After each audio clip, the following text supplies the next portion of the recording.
What's good, everybody? This is Coach Phil. Welcome to another episode of Deep in the Game. And as you can see, we got a member of Dipset with us right here with the braids and everything, man. We got a Grey Cup champion. He's a Grey Cup most valuable player, CFL All-Star, played in the Senior Bowl, got the most yards at Purdue. I'm talking about Kory. Get in between the sheets, brother. How you doing, man?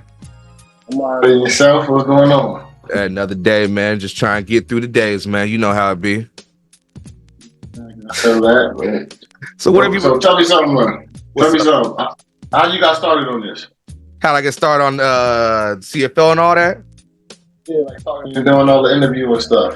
Oh, man. I was interested in it. I was like, this kind of cool. Oh, man. Thank you, man. Hey, I don't know. It kind of just happened, man. I had Don Narcisse on. He wanted to chop it up, and then it just 50-something episodes later, we figured it out. I dig that. I love it. I want all the players to get the love, man, and people see what the hell they all about. Niggas come on here, smoke, drink, whatever they want to do. As long we ain't doing no Paul Pierce shit though with a bunch of strippers and shit. We all good though. We all good. Hey, chill out, man. That's my Celtics is great, man. That's my favorite team. So. That's your people. That's your people. I ain't got nothing to do with that.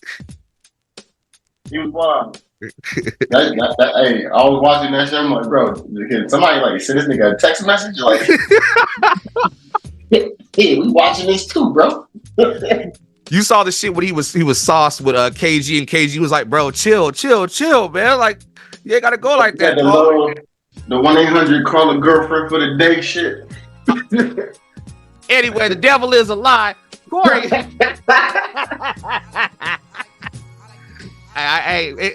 Coach Phil's number rule: if you trick it, you trick it. That's all you. If that's your thing, that's your thing. But I'm too broke. Anyway, the devil is a lie. I can't trick no more. Look here. I have my day, but I'm only 30, but I have my day, and you love him and leave him, as Rick James would say. Love that. You keep that one. So tell us, man. Tell us your story, man. You was born Manchester, Connecticut, man. What was it like growing up for you, man? And how'd you get into playing ball, man? Actually, I was born in Hartford, Connecticut, but my mother wanted better for me and my brother, so we actually moved to Manchester, which is like a suburb of Hartford. And I had a regular life. Wasn't really too much sports involved at first. So, you come home like, Mom, our kids are playing football. I can't hear you, fam. Hello? I couldn't hear you. Oh, shit. Where you lost me at? The part when you said you were actually born in Hartford. Okay, damn. Let me take the earpiece on. Yep, you good. Hello? Yep, I can hear you. All right, bet. See now, hold on 1 second, and I'm gonna edit this out. My mama calling. Mom, what's up? Talking to. I'm recording with Kory Sheets right now. Be careful, you on camera. Don't cuss me out just yet. Nobody gonna cuss you out. Hey, Kory. How you doing, Ma? I'm doing well, thank you. And happy Mother's Day, son. I will Be polite. all right. See, now you faking it. Thank you very much. All right, bye, Baba. See, anything can happen all deep in the game, y'all. Anyway, so you was born in Hartford, man. Tell us about your upbringing. Yeah, so my mother wanted better for me and my brother, so she moved us out to a suburb called Manchester, and we pretty much bounced around from school to school until the kids are doing things that you aren't used to, and they were playing football, and I wanted to do what they was doing, so. Came home one day, told Mom I wanted to play football. Following season, she signed me up. I ain't gonna say I wasn't good. I didn't know the game. I didn't have nobody to teach me the game. So right. They put me at I like to say left out, but it was like the left end. They more so just put me on the end of the bench and told me to go play in the dirt, and that was my season. That's not funny, but we all got to start somewhere. I mean, yeah, it's funny now, but my mother was pissed off when she realized what I was doing during the games. She was like, "I didn't see you on the field. How the hell did you get so dirty?" Then one day she finally paid attention to what I was doing, and I was off playing in the dirt. But yeah. So after that, she figured out a better program for me and my brother to go play in, and it was called the Tri-Town Panthers. And again, I didn't know the game, but I knew what I could do. And you get out there and you start doing things, and you start understanding what's going on. And I was faster than everybody else. Now, don't get me wrong, it wasn't too much competition because the place where I played, they called the Tri-Town Panthers. It was basically 3 cities all boiled into one team, but it was more so like the color of your shirt type of people.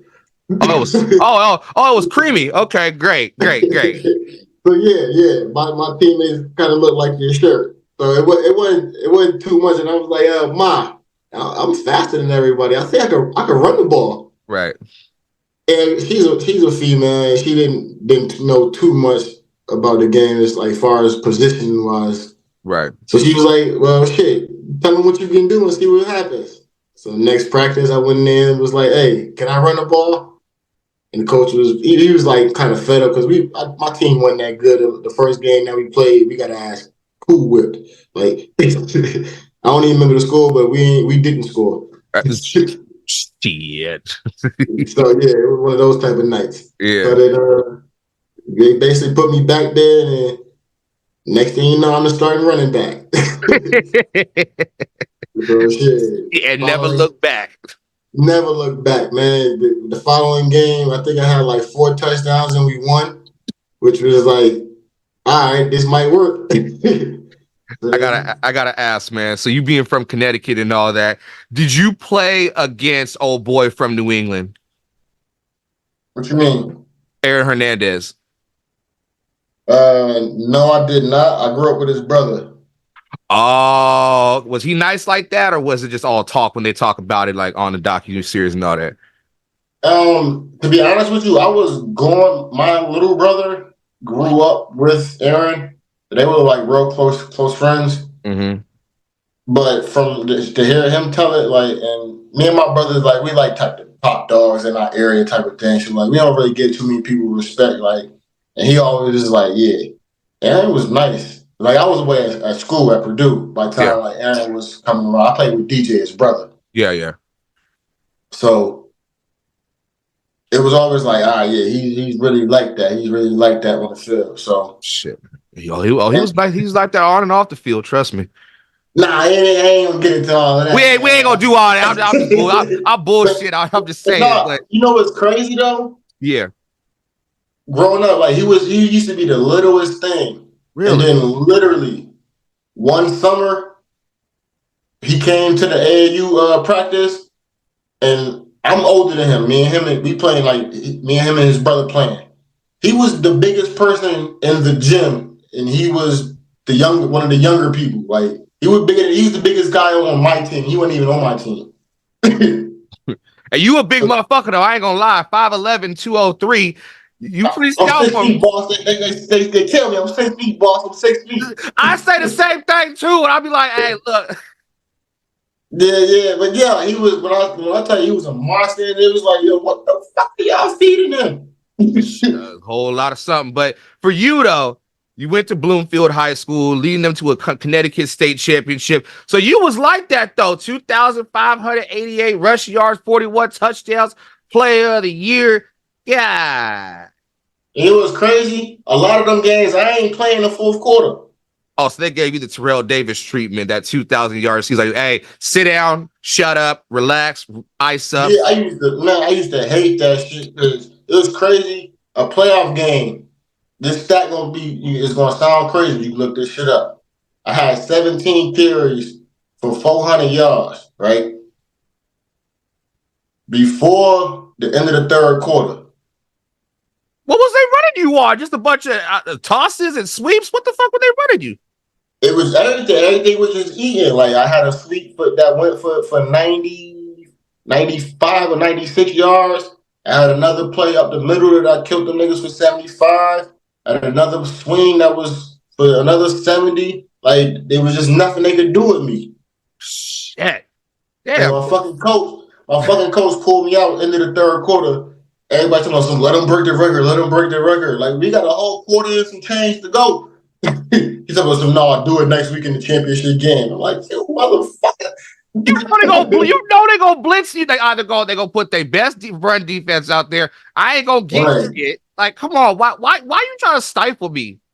Right, and it was literally like, mind you, I live in Connecticut. Yeah. And in Connecticut, playoffs don't happen until fucking Thanksgiving, after Thanksgiving, that first week, December. You know what I'm saying? Yeah. So it's cold, my nigga. It ain't like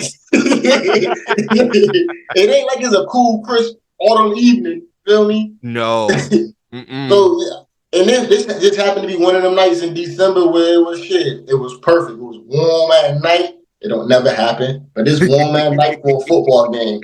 And this nigga talking about some do it next week in the championship. Nigga, you go do it next week. The fuck? Like, we almost ain't play that motherfucker because it was so cold. He talking about some do it next week. What was the record though? Well, what was the actual record though, and how much more did you need? I needed like 150 more yards. It was crazy.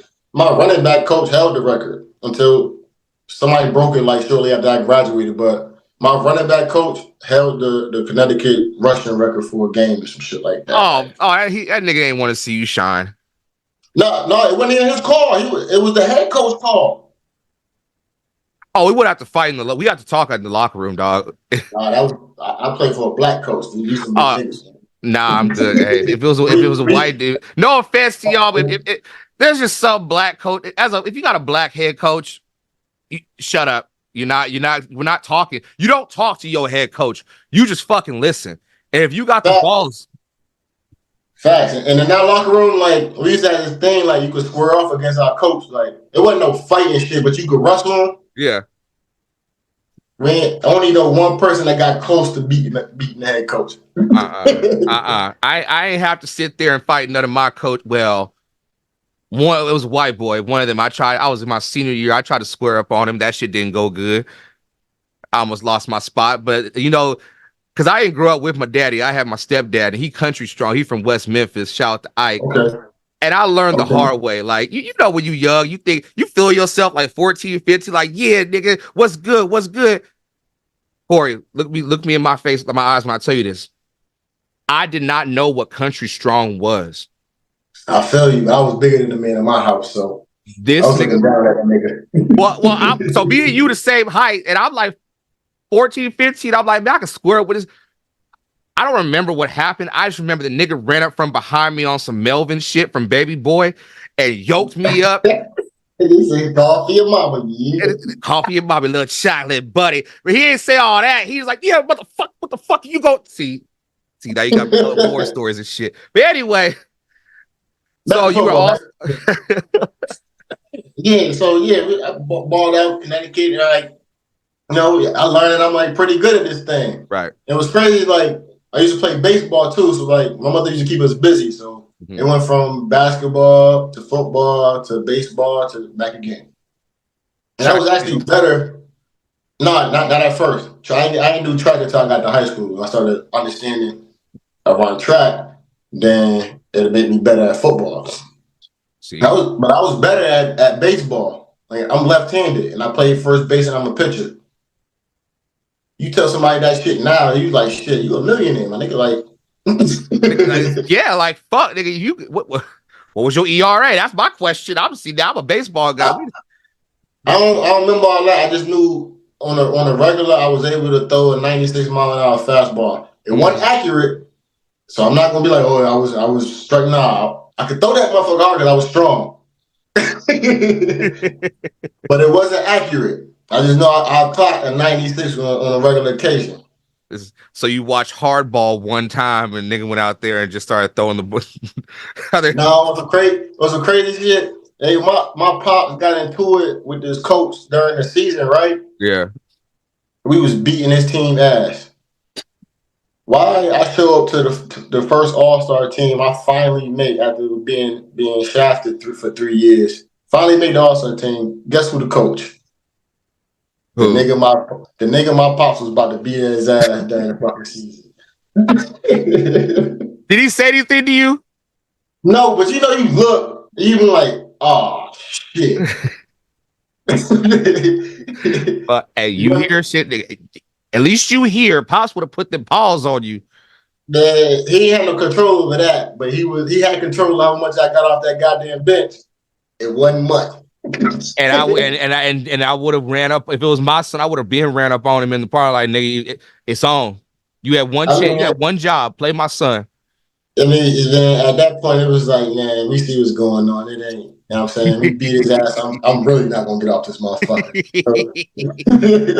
I ain't mad at you. Yeah. So after that, I ain't played that whole off season. You know, motherfuckers. And it was around that age where everybody started growing. Right. So now these motherfuckers is throwing 90 miles an hour, but they accurate. And I'm scared of the ball. Hey, Mom, let me go put these pads on. At least football. I can see the shit right in front of me before I get hit. Exactly. I went to one play that motherfucker. Like, yo.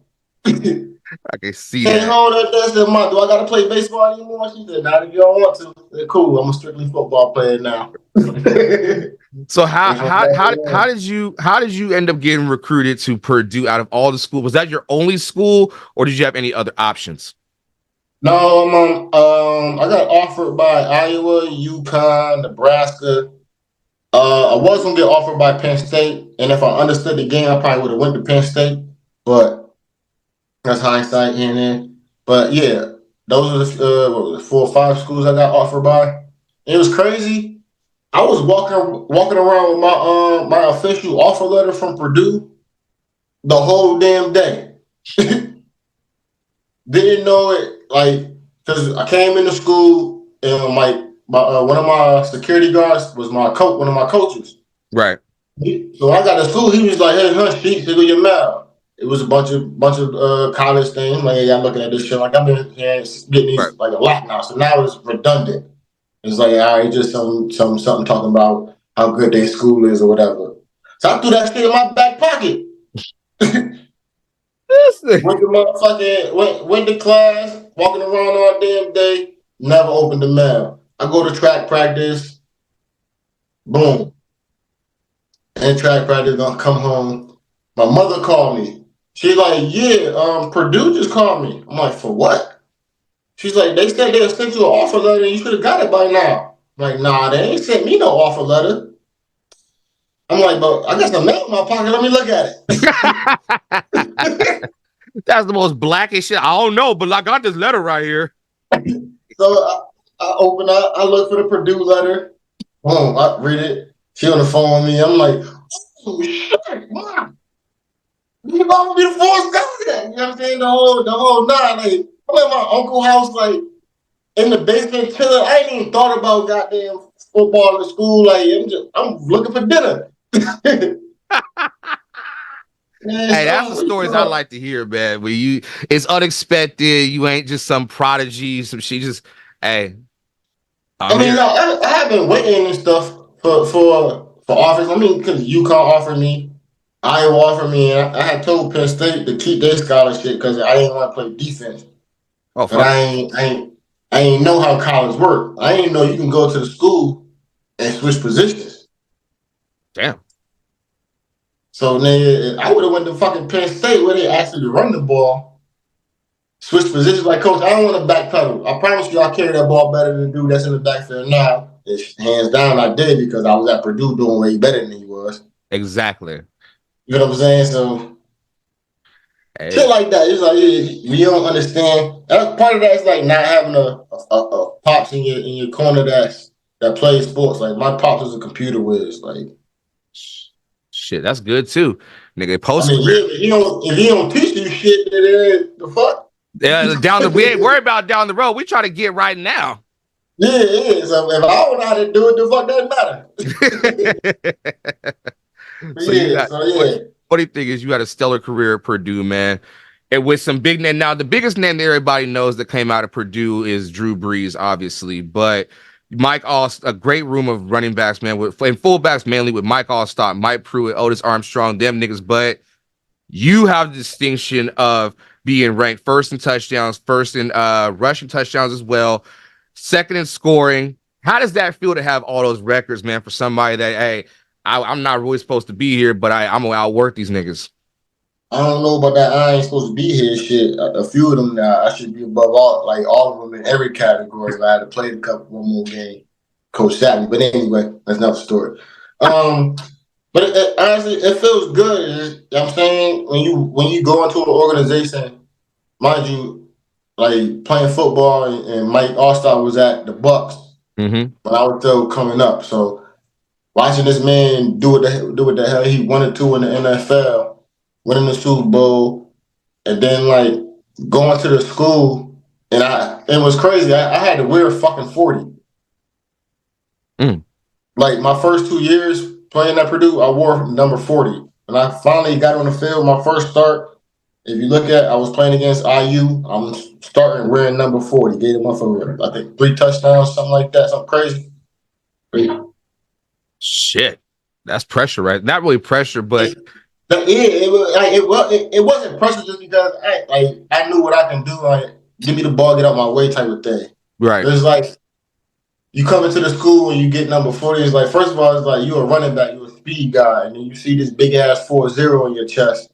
It's like, this don't look fast, but at this particular school, 40 on your chest, that means something. You know what I mean? Right. So it was. If I had like, it's kind of like honorable. It was like, all right, I got to do something with this number on my chest. Right. You felt why it's on my chest until I can get my number, and then make y'all forget about this 40. I mean, hey, you did pretty good for yourself, brother. Also won a couple bowl game, made an appearance at the Champ Sports Bowl, and then the Motor City Bowl y'all won, and then you decided to go on to the NFL. You made 3 stops. Which one was your favorite and which one was your least favorite? San Fran, Miami, Carolina. Oakland too, but Oakland, yeah.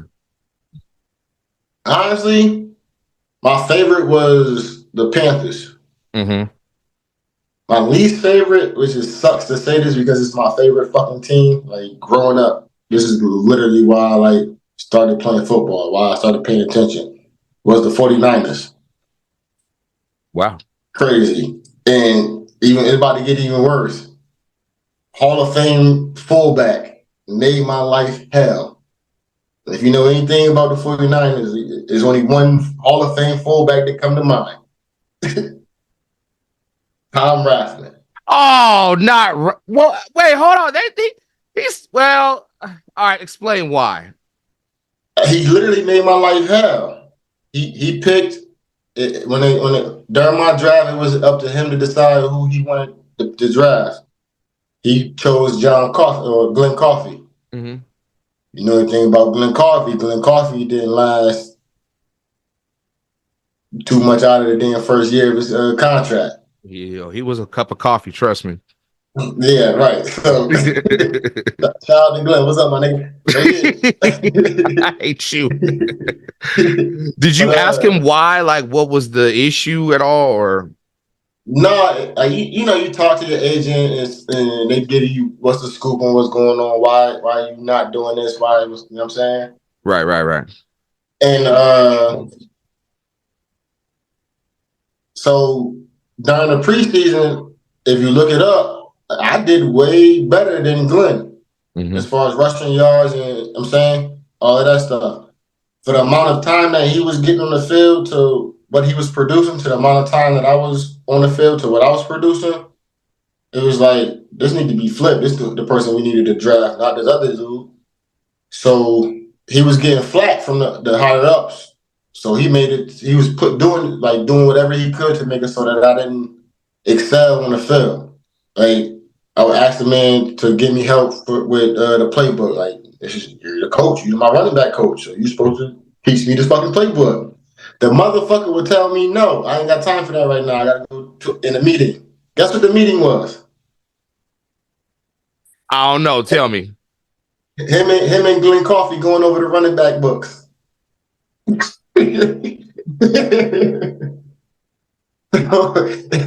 Nigga, what? Nigga, what?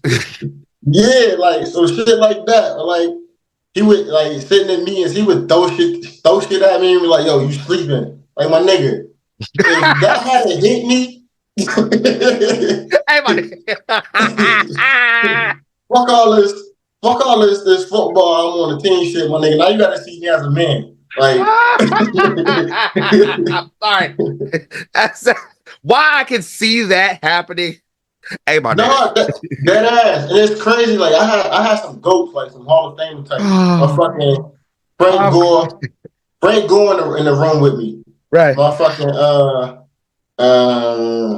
dang, what's Mike Robinson? Yeah. Went to Penn State. He announcer now for NBC, ABC, one of them damn. Yeah. Damn. Him, fucking Vernon Davis. These all the dudes that's in the room, and you know what I'm saying? Type shit. Like when he threw a pin at me. Like I still like, yo, what the fuck is wrong with you? Like, nah, nigga, like this way past. You could have tapped somebody and like, yo, wake him up. You had to throw something at me. Like Vernon dragged me out of the motherfucking meeting. This the offensive meeting room. Offensive coordinator, quarterback coach. I feel like everybody in there but Coach Singletary. Another name. I'm saying, yeah. Oh, I remember this I was in the 9th grade when this shit happened. Was it really like that with Mike Singletary as the head coach and the turmoil that was going on within the organization, or was it just all shit talk? I mean, there was some shit going on just with he wanted to run things the way he wanted to run things. Like now, mind you, this is me coming out of college, so we used to do tour days every day or tour days during camp. Professional niggas don't do that. we was running 2 days, 3 days during this camp. And I'm talking about full pads, and he'll just pick like Pat, you don't practice today. You don't gotta practice this practice. You just do everything from in sneakers and put your hat on, run it and go sit down. You go, like I'm saying, you gotta walk through. Everybody else we in full pads, chief. So coming out of college, it's nothing for me. So I'm still in that mentality. But for these vets and these 5-year, 10-year niggas, these niggas like, man, Singletary tripping. I don't know how. So what made Carolina a better experience for you? The head coach. Because I was only there a month and I didn't play. You know what I'm saying? But just the atmosphere. Like Coach Rivera, like I would show up to like early in the morning, just whatever. And Coach Rivera would be down sitting in my locker just shooting the shit, talking to people, like you know what I'm saying? And like I'm not a rookie, but like I'm new in the team, so I'm trying to thread water. Anybody tell this motherfucker get out of my locker. Like you feel me? But like he noticed, like he noticed one time he was like, hey, this your locker, right? I'm like, yeah. He was like, oh, no, my bad. I'll get up. I'm like, no, coach, you good. Let me just grab this and put this down. And you good. Stay there. Chill. Yeah. Like, I'm locking your locker. You know what I'm saying? Right. Your locker, my locker is your locker. So shit. Shit, you think it's all you, coach. It's all you. Feel me? So, well, yeah, like he used to get, like, shoot this shit. He wasn't real big on fines and, like, little stuff. But as long as you came in to work, did your job, he wasn't tripping. You feel me? Right. So it made the work environment comfortable. Plus, Steve Smith that motherfucker was probably one of the funniest motherfuckers I ever played. I was about to ask that. Smitty gets such a cold rap about certain, but I love his honesty and I love his work ethic. Let's fucking work ethic. As a man, person, I don't give a fuck what nobody say. That man cool as hell. He was 100. He real as shit. Like, you know what I'm saying? He respectful. He gonna give each man they due. But if you cross him just like any man should, he gonna let your ass fucking know. Oh, he gonna put paws on you. Best believe that. Man, shit. That too grew up in a different area. Now you can't do that nowadays. Nah. See, I wish we still had a little bit of that. You know, some motherfuckers do need to be checked, but you know how it be. You can always tell. I always tell people, I be like, you grew up not having to fight for what the shit you say. Right. Because growing up, if you talk too much shit, sooner or later that motherfucker was like, all right, bro, you gotta see me. Nowadays with cyberbullying, you like, oh, you don't even know the motherfucker. They can make a fake account and just be talking shit and tag your ass. They gonna put you on a t-shirt very, very quickly. Right. That too. So how the hell did you end up in Saskatchewan, man? Oh man, so crazy enough. In San Francisco, I played with a dude named Carl Thomas. Mm-hmm. He ended up getting cut. I got signed to the practice squad. Never heard from him ever again for a while. Outside of just like random phone calls here and there. Like it wasn't like this day and age you had the social media and all that shit, Snapchat, Instagram, all that bullshit. I'm saying it was just Facebook. So we kind of lost touch, but we stayed in contact during the offseason. Like, yo, I'm in Miami. At this point, I was in Miami. Like, yo, come fuck with me. He lived in Atlanta. When I'm in Atlanta, I come fuck with him. Everything. Right. So I ended up getting cut from the Dolphins in 2011. Mm-hmm. When they brought in they brought in Reggie Bush and nigga for the Texans. Arian Foster. Yeah, they brought it. No, it wasn't Arian. Was it Arian Foster? Yeah, it was Arian Foster. Okay, well, they brought in one of the light skinned niggas. I hate you. And I remember when he told me the news, and I walked out, and the nigga was standing right there, and I was like, man, what's up? But I just kept pumping like, this motherfucker. Like, I'm looking down at that little nigga like, and like I know who he is in my mind, but it was like, this washed up ass. Anyway. So get cut from the Dolphins, and I ended up moving to Tampa, and I'm trying to figure it out. Worked out for the Bucks. These niggas ain't fuck with me. Then I ended up sliding to the Panthers. Got released from the Panthers, trying to figure it out. I'm like, man, coach, talked to my agent, like, man, get me somewhere so I can get some type of film so they can see I can still carry this train. He like, man, is it a tryout for an arena team in Orlando? I'm like, fuck it, book it. Got that shit set up. Random ass phone call from my man Carlos. Hit me like, yo, what's going on type of thing, like trying to catch up. Like, yeah, no, I'm about to go to this arena thing like a couple of weeks. He's like, man, don't do that bullshit. I'm like, man, ain't shit calling, ain't shit clicking. Like, right. Ain't got nothing. He was like, man, why the fuck you don't come to the CFL? Like, what the fuck is the CFL? So this is now mind you, think back. This is back in 2011. CFL like it's a thing, but it's like only motherfuckers you know that went to the CFL was Ricky Williams, Chad Johnson. Chad Johnson went after. When did Chad Johnson go? Think of the year. After the New England year, right? Yeah, that was like 15, 14. Yeah. And Cameron Wake was later on. And I played with Cameron down in Miami in the Dolphins. Nasty. Yeah, he was a beast. But yeah, like I don't know nothing about the fucking CFL. I'm just thinking Canadian. It's Canada. I don't fucking go to Canada. So I'm not. But he was like, man, my coach. Now listen to the conversation. He's like, my coach just got the head coaching job. So I'm thinking he on the fucking squad. I'm like, bro, shit.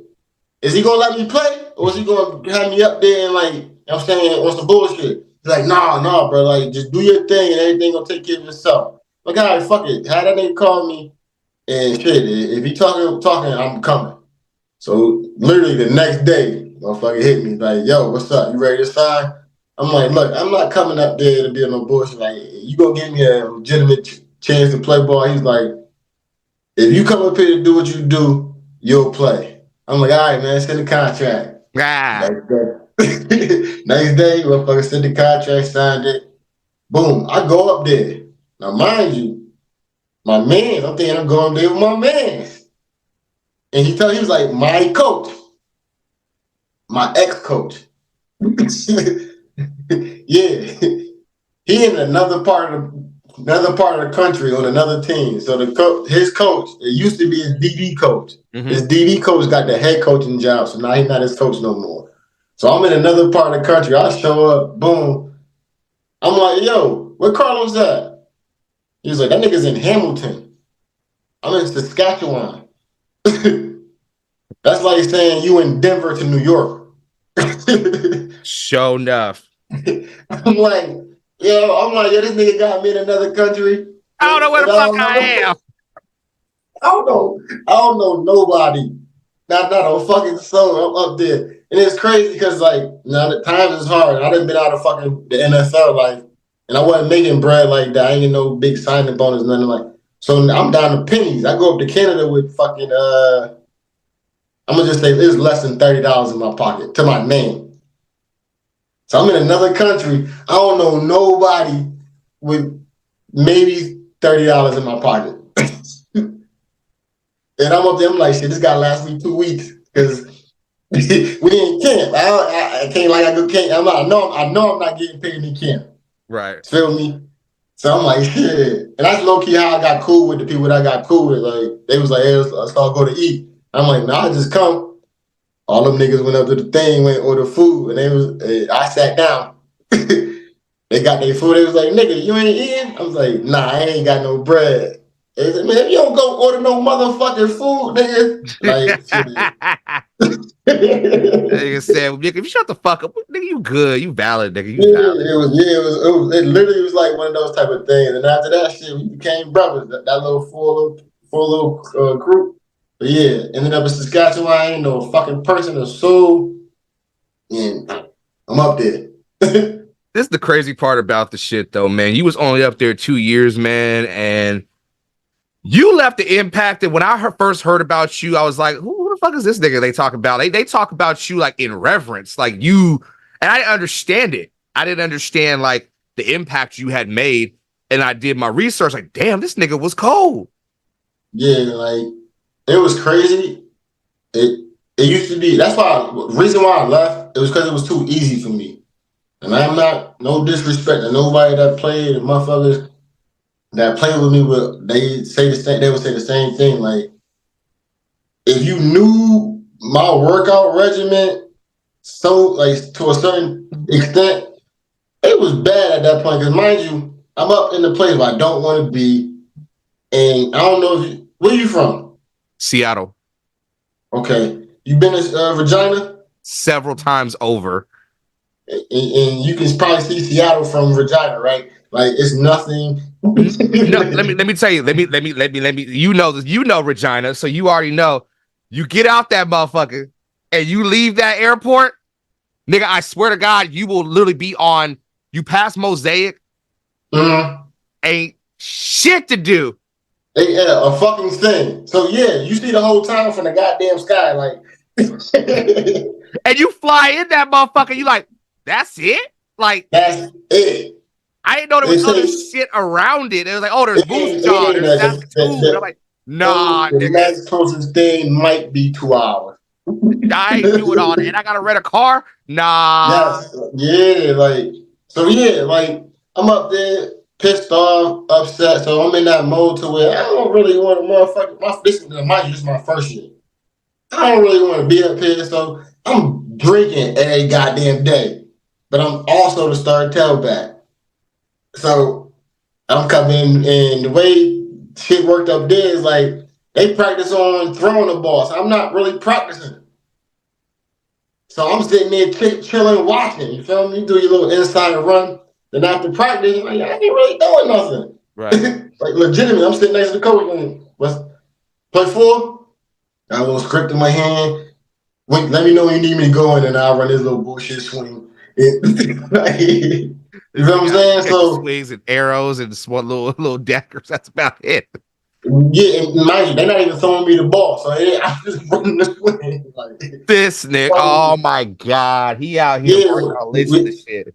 Yeah, we used to call it running for the love of the game. So, I'm not really doing shit, but I'm out. We come up, we show up game day. You give me the rock, I'm going for a buck, easy. You feel me? Yeah. I mean, it was just too easy for me. To be honest with you.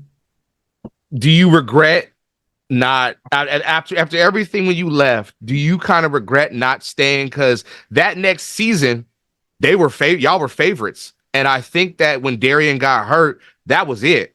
So, and it's been a drought pretty much ever since. So, do you feel like, man, if I would have just stayed, do you kind of regret it, or are you like, it is what it is? I mean, it's one of those half empty, half full type of thing, because you could be like, all right, say I had to win out of state, right? We probably would have repeated with Darian being hurt, because mind you, that got hurt the year we won it. He was out what 4 games, something like that. Yeah. And I carried the weight. So, you know what I'm saying? If that had to happen again, boom. Well, who's to say he gets hurt if I'm there? You know what I'm saying? Also, who's to say I tear my Achilles if I'm in Canada? Like, it's so many ifs in that scenario. It's just like, man, you rolled the dice. You went for your dream. If you had to stay back, you'd be like, damn, what if I had went to Oakland or went to the Colts and balled out that year, got that contract there, you know what I'm saying? Everybody want that contract to win, you know what I'm saying? So it's so many ifs, and it's crazy. Literally from 2016 to 2023, heavy depression just with that on my mind. You know what I'm saying? So like you got to put that shit behind you. You can't even think about it no more because it'll fuck you up. Oh yeah. Because there's too many ifs and we got a lot of fifths and we all be drunk. Hey, you feel me? Hey, that's what it is. What it is. But I do want to end this interview on a high note for you, brother.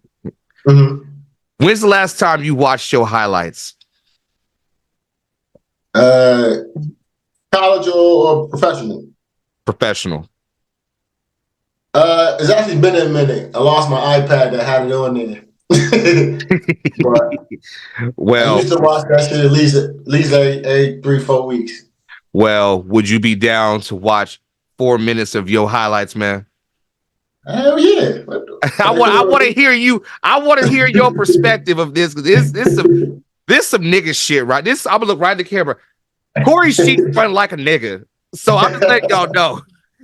Oh, yeah, it's smooth strut. I got you here. I'm a shit. Violence, you feel me? Can you see? Yes, I can. All right, here we go. This shit about to pop up in the air. This play right here made no fucking sense to me. Bruh, it was crazy. I was hoping that he pitched it back to me and for it to pop up in the air. I was like, oh, I took a glance around. I was like, oh, this shit is mine. All I got to do is just come down with it. Oh, man. This one, that's that slide step shuffle. That's that slide step shuffle. But you run smooth. Look at that right there. It's a smooth, that's what I'm telling you, it's smooth strut. And that's that controlled violence right there. That boy out there just, first of all, the stiff arm is cold, number one. Man. Put that man in the fucking dirt. Hey, like my man Mike Tyson say, everybody got to play until they get punched in the mouth. Hey, right here, perfect block right here. It was crazy. Hey, if you pause it, you see what's paused right there? I could have just ran and scored if I had on my screen. Look, I missed the hole. If I had took that first hole between 68 and 66, yeah, that's touchdown.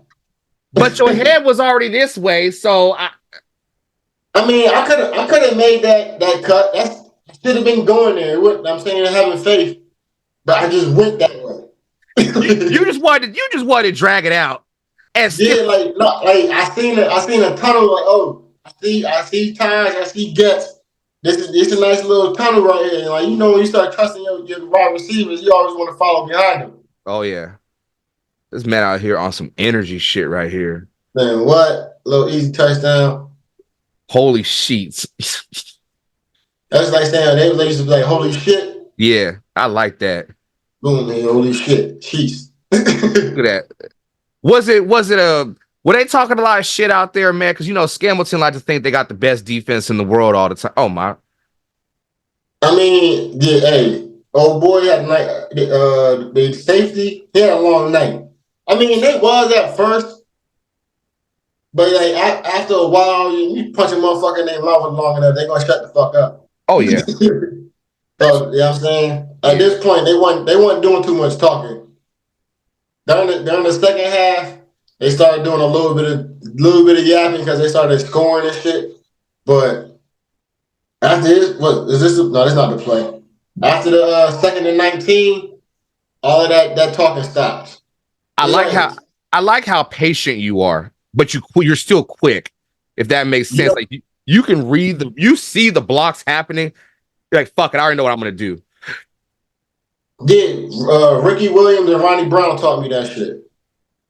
What exactly did they teach you though? For anybody, like, just give us a little knowledge, like the patience or the you already know, the predetermined. It was a 2-part thing. First, it was like, all right, you know the play. Then it was understand the blocking scheme. You feel me? No, he going here. This double team gonna go here. Now, if you set it up correctly, and it's everything we're running, if you set it up correctly, all of those blocks will be easily made. You know what I'm saying?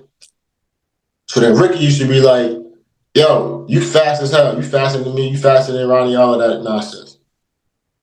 But what you aren't doing is you're not seeing with your speed. You feel me? Right. So he's like, try to be slow, then fast. So he'd be like, slow 2, then run through.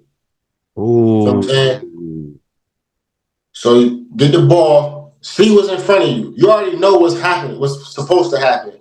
You feel what I'm saying? Right. So no bang. Visually, you already know this guy gonna go here, he's supposed to go here.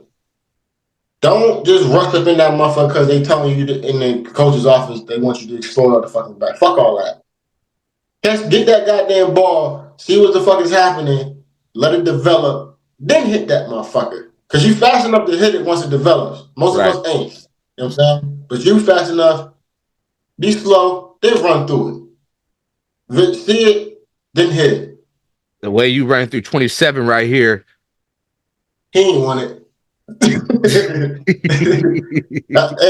that's the same dude that stiff on earlier. So that was where he had a lot. He had a long night. Hey. He had a long night. I feel for bruh. I feel for him, but hey, you had to do what you had to do right there, man. Yeah, so I needed that touchdown to get the MVP because I think G-Roy had two touchdowns, and I needed that 10,000 because it was a long off season. It was long. Hey, that 10,000 was gonna make a difference. Man, what it did. I ain't get paid again till the middle of August from November. That, you know what? The devil is a lie. And then G-Roy wasn't hurting for the money. And G-Roy, you know what it is. But anyway, yeah. surly ass nigga, but he's a good people. Shout out to G-Roy, Superman. Shoot, I need that. So, as we end this, man, what are you working on now, man? What you been up to, and what can we expect from you in the near future, brother? Not a damn thing. I'm retired. I'm taking care of my kids. Yeah. And that's all I do. I'm retired. I'm dealing with some things that, you know what I'm saying, as long as I wake up every day, able to see my kids, I'm happy. Hey, that's what it's all about, man. Hey, I appreciate you hopping on, man. We made this happen right here, man. I know the Rider folks, they want to see you come up to the city, man. So if you ever come up there, we can link up, man. I'm trying to get up there for the first week game. I forget where they play. I think it's Hamilton or something like that. Yeah. So I'll be in Scamilton for the week 1 game, and then I'll be in Regina for the home opener. So, man, we link up. Don't drink me under the table, though. I gotta get back on my flight. Oh no! We don't do too much drinking. We don't. Thank God. I got a little something for you as a thank you for hopping on, man. I'll take care of you. I appreciate that. Hey, thank you, man. Again, so this has been another episode of Deep in the Game. We might be deep in this game, but you got the rules missing. Kory, thank you again. Till next time, y'all, take it easy. I'm gonna tell you the truth. The man's in the house. So crazy. The man's in the house. I'm gonna tell you the truth. The man's in the house.